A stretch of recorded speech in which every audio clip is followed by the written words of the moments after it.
അലി തങ്ങൾ ഒരു ദിവസം വീട്ടിലേക്ക് ചെന്നപ്പോൾ ഫാത്തിമ ബീബി തകൃതിയായി വീട്ടുജോലികൾ ചെയ്തു തീർക്കുകയാണ്. മക്കളായ ഹസൻ ഹുസൈനെ കുളിപ്പിക്കുന്നു, തല തോർത്തി കൊടുക്കുന്നു, വസ്ത്രം ധരിപ്പിക്കുന്നു.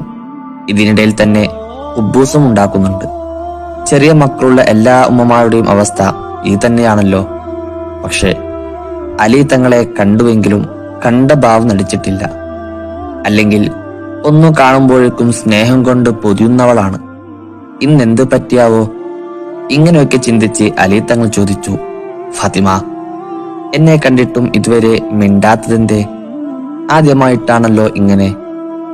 കേട്ടുടനെ ഫാത്തിമ ബിബി ഇങ്ങനെ പറഞ്ഞു, അതെ, ഞാനൊരു വിരുന്നു പോകാൻ ഉദ്ദേശിക്കുന്നുണ്ട്. മക്കളെയും നിങ്ങളെയും തൽക്കാലം കൂട്ടുന്നില്ല. പോകുന്നതൊക്കെ കൊള്ളാം, എപ്പോഴാ മടക്കം? ദേഷ്യം പിടിക്കാതെ അലി തങ്ങൾ ചോദിച്ചു. ഫാത്തിമ ബീബി മറുപടി പറഞ്ഞു, ഖിയാമത്ത് നാളാകുന്നതുവരെ ഞാൻ മടങ്ങി വരില്ല. അലി തങ്ങൾ ചോദിച്ചു, ആരാ ഇതൊക്കെ പറഞ്ഞത്? ഫാത്തിമ ബീബി പറഞ്ഞു, ഉപ്പയെ സ്വപ്നത്തിൽ കണ്ടു, കാണണമെന്നും കാത്തിരിക്കുകയാണെന്നും പറഞ്ഞു. രണ്ടുപേരും പൊട്ടിക്കലും. ചരിത്രം പോലും കരഞ്ഞു കലങ്ങിയ നിമിഷം അത് റമദാൻ 3-നായിരുന്നു.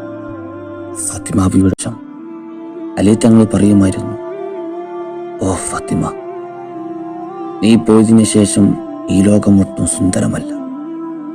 നീ ഇല്ലാതെ ഈ ദുനിയാവിൽ ഒരുപാട് കാലം ജീവിക്കേണ്ടി വരുമോ എന്ന് ഞാൻ ഭയക്കുന്നു.